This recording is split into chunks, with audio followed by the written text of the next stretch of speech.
Did you know that songs off of the Rumours album were featured in an episode of Glee? Or that there were at least 10 different member lineups?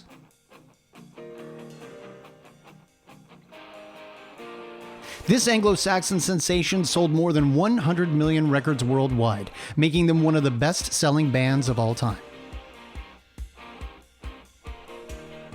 Inner band turmoil turned into success for Fleetwood Mac, and from the band spurred some incredible solo albums and projects. We'll tell you all about it, because MicDrop's 107 Facts About Fleetwood Mac starts now. Number 1. Fleetwood Mac formed in 1967 in London when Peter Green left the British blues band John Mayall and the Bluesbreakers after a bad stint with LSD. Number 2.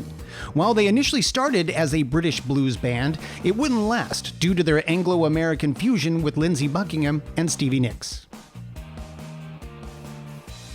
Number 3.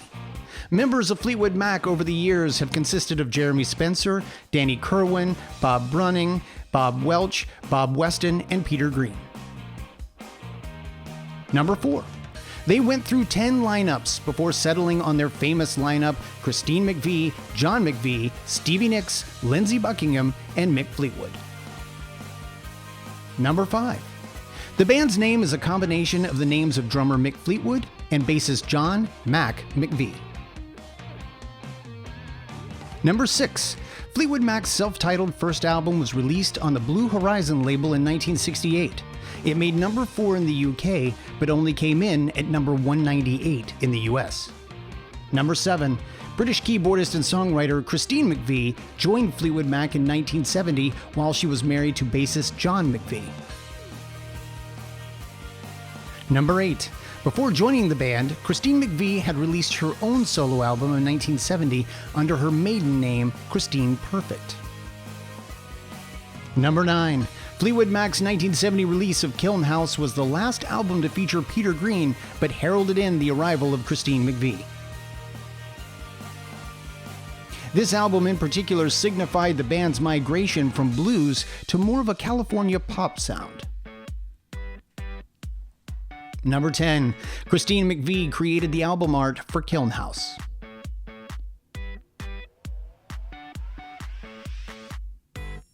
Number 11.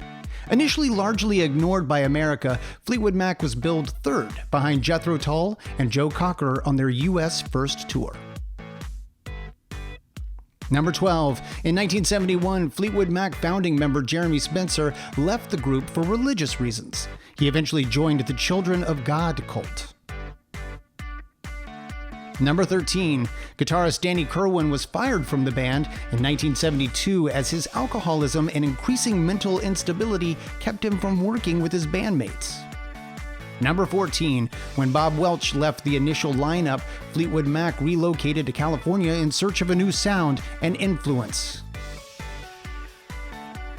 Number 15. 1974 was the year of fake Fleetwood Mac. Their manager recruited other musicians to tour under the name after telling fans multiple members had quit.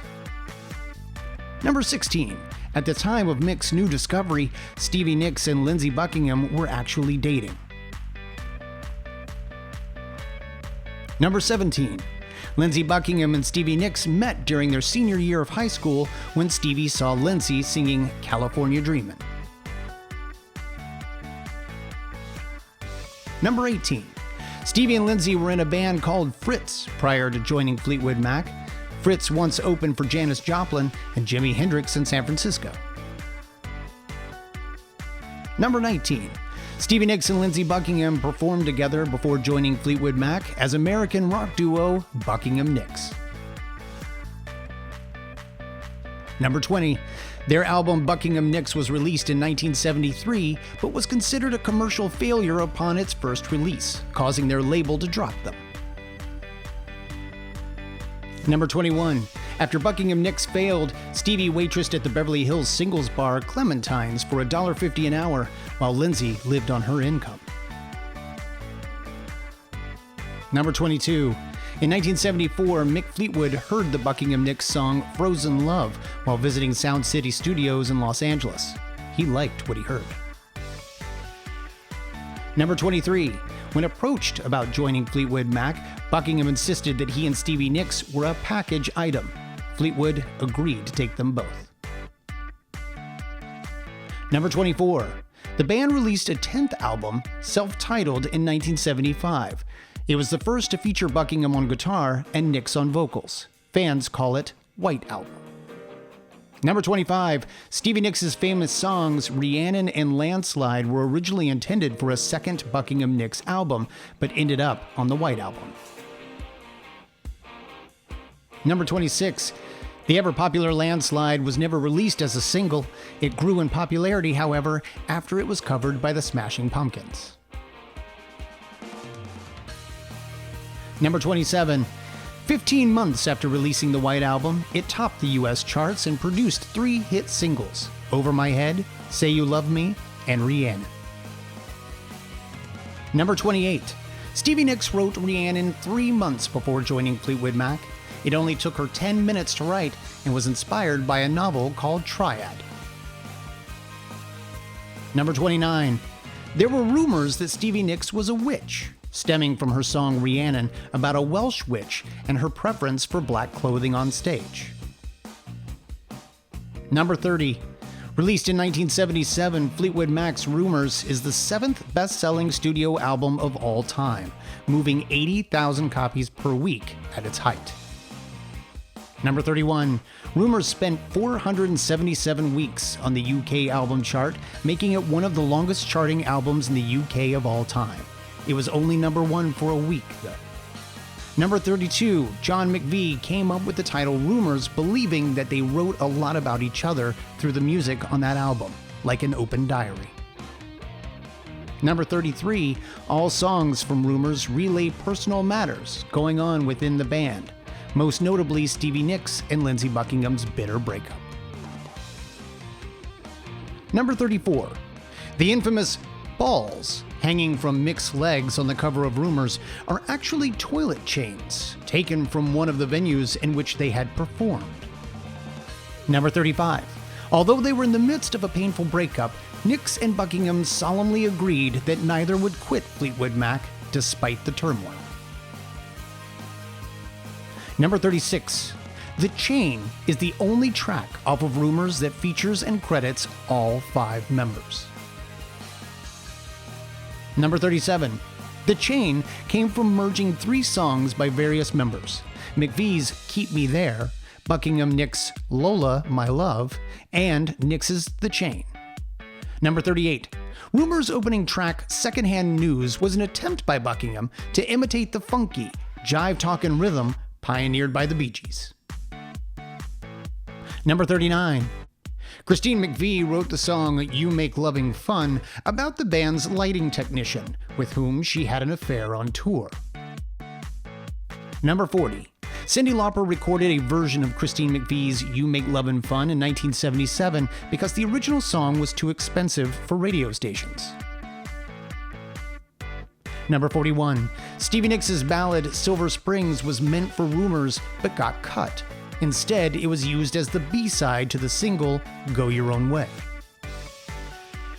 Number 42.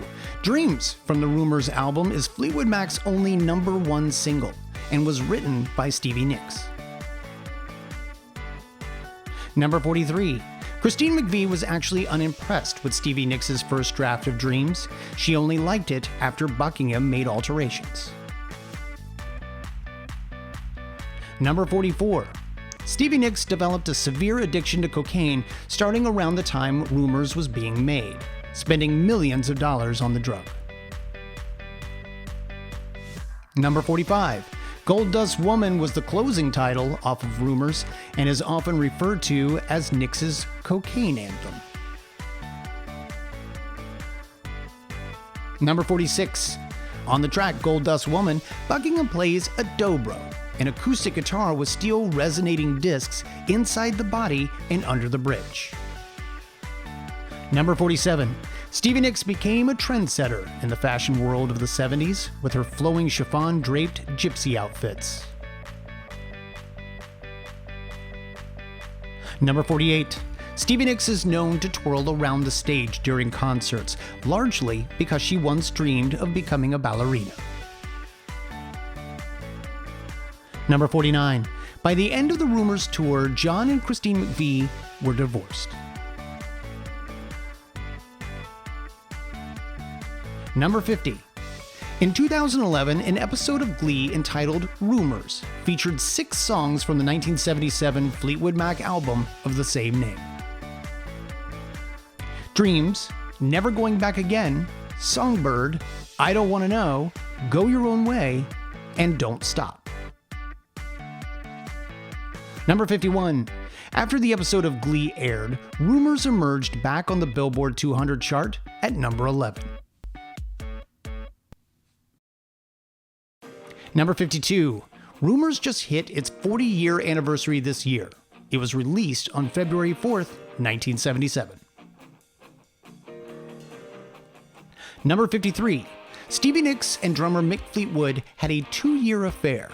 Mick Fleetwood was still married to model Jenny Boyd at the time of the affair. Number 54.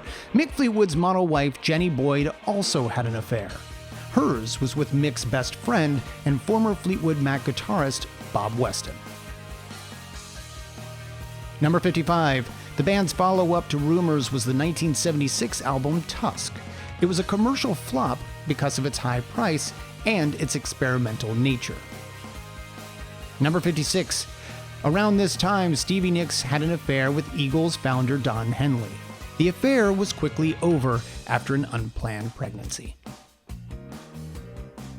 Number 57. In tune with his knack for experimentation, Lindsey Buckingham recorded some vocals for the song Tusk in his circa 1920s bathroom. Number 58. Stevie Nicks was sued for plagiarism by a songwriter claiming that Sarah was similar to a song that she had previously submitted to Warner Brothers.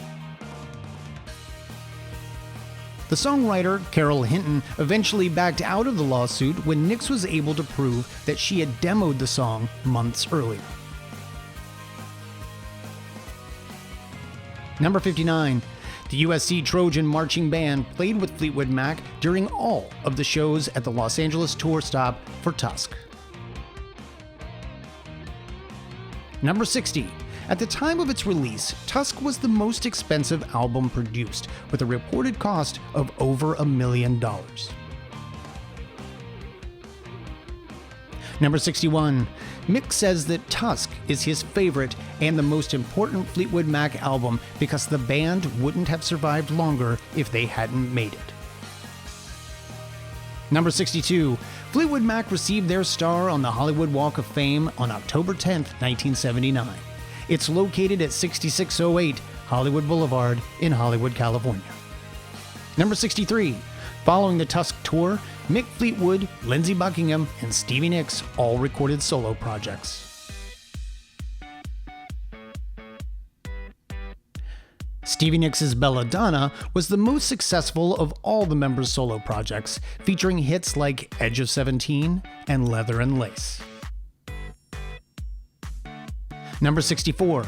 After the debut of Belladonna in 1981, Stevie Nicks was named the reigning queen of rock and roll by Rolling Stone magazine. Number 65. Nicks wrote the song Gypsy about when she and Buckingham were broke and living together.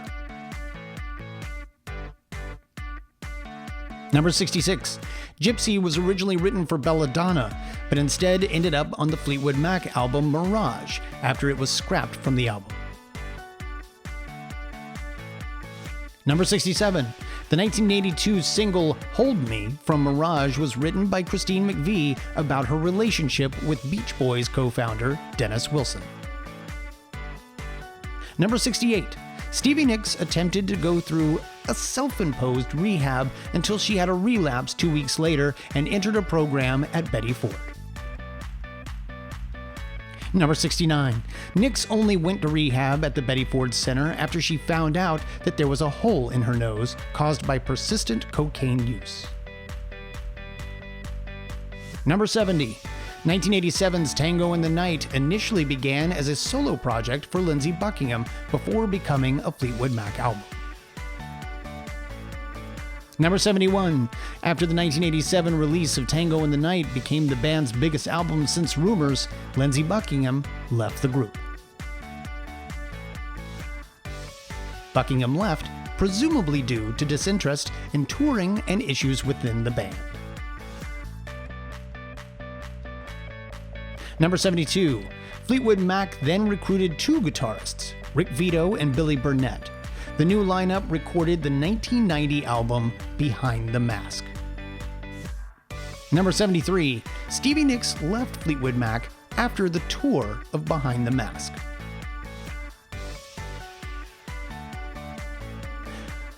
She left over a dispute with Mick after he wouldn't let her put her song Silver Springs on her album Time Space, the best of Stevie Nicks.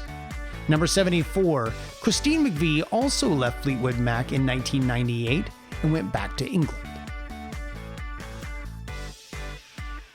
Number 75. After the hiatus, the classic lineup came together again on stage to perform Don't Stop at Bill Clinton's inaugural gala on January 19th, 1993. Number 76. In 1997, Fleetwood Mac performed a live concert for MTV, which was recorded on the Warner Brothers soundstage in Burbank, California. Number 77. This performance became the live album The Dance and thrusted Fleetwood Mac back to the top of the US charts for the first time in nearly 15 years. Number 78. The Dance is the fifth best-selling live album of all time in the US, with sales of over 5 million. Worldwide, it has sold over 8 million. Number 79. Fleetwood Mac released another studio album, Say You Will, on April 15, 2003. This marked the return of Lindsey Buckingham and Stevie Nicks. Number 80. Say You Will was the first album they released in 30 years, and McVie was not featured. She has appeared on all but 2 albums since her addition. Number 81. Say You Will hit number 3 on the charts, received positive reviews, and eventually went gold. Number 82. In 2012, Mick Fleetwood opened his own restaurant in Lahaina, Hawaii. It's called Fleetwood's on Front Street. Number 83. In 2014, Christine McVie's return to Fleetwood Mac spurred a new world tour for the band entitled On With the Show. Number 84. On tour, bassist John McVie was diagnosed with cancer. The band canceled their tour dates in Australia and New Zealand so that he could receive treatment. Number 85. In 2014, On With the Show placed 13th on Polestar's Top 100 Worldwide Tours because they raked in $74 million in North America alone. Number 86. At the end of 2015, On With the Show moved up to Polestar's number 6 tour on their list. The total gross of the tour was just under $200 million. Number 87. In 2014, the Stevie Nicks made a guest appearance on 2 episodes of American Horror Story Coven. She opened the finale episode performing 7 Wonders. Number 88. The 7 Wonders represent a series of challenges the witches must perform to determine the next supreme or leader on the show. Number 89. When asked if Fleetwood Mac would be touring again, Mick said there was potential for a tour in October 2017, but Stevie Nicks may need convincing. Number 90. In March 2017, Fleetwood Mac released an expansive 30th anniversary edition of their album Tango in the Night. Number 91. On June 9, 2017, Lindsey Buckingham and Christine McVie released a duet album entitled Buckingham McVie. Number 92. Fleetwood Mac was ranked number 22 on VH1's 100 Greatest Artists of Rock and Roll. Their 1977 album Rumours was ranked number 16 on their 100 Greatest Albums. Number 93. Did you know that Stevie is actually short for Stephanie? The nickname started in her early childhood when she had trouble pronouncing her own name. Number 94. Mick Fleetwood's signature is that on every third verse of a song, he extends his drum fill over the bar to the second beat of the next phrase. Number 95. Lindsey Buckingham's first guitar was a Mickey Mouse guitar.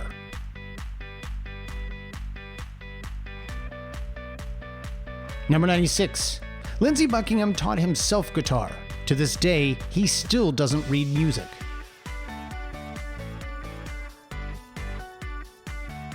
Number 97. Christine McVie had originally wanted to be an art teacher. She even took 5 years of sculpture classes at a Birmingham art college.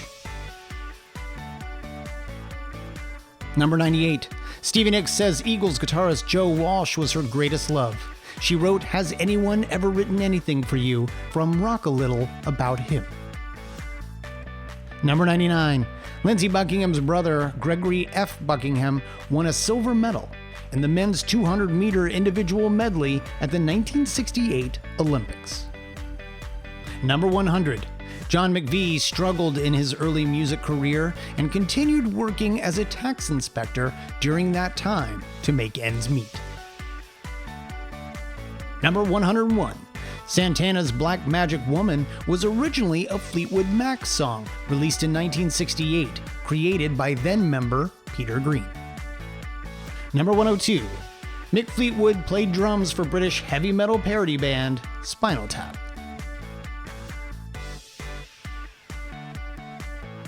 Number 103. Fleetwood Mac is mentioned in the Simpsons song "Those Were the Days" in the line, "Disco Duck and Fleetwood Mac coming out of my 8-track." Number 104. While there isn't evidence, many speculate that Mick Fleetwood was the inspiration for Animal, the wild drummer on The Muppet Show. Number 105. The record company once made the mistake of confusing Stevie and Lindsey's names, mixing them up in an ad for the band in Billboard magazine. Number 106. Lindsey Buckingham has made contributions to 80s hits. He wrote the theme song to National Lampoon's Vacation, Holiday Road. He also performed the song Time Bomb Town on the soundtrack for Back to the Future.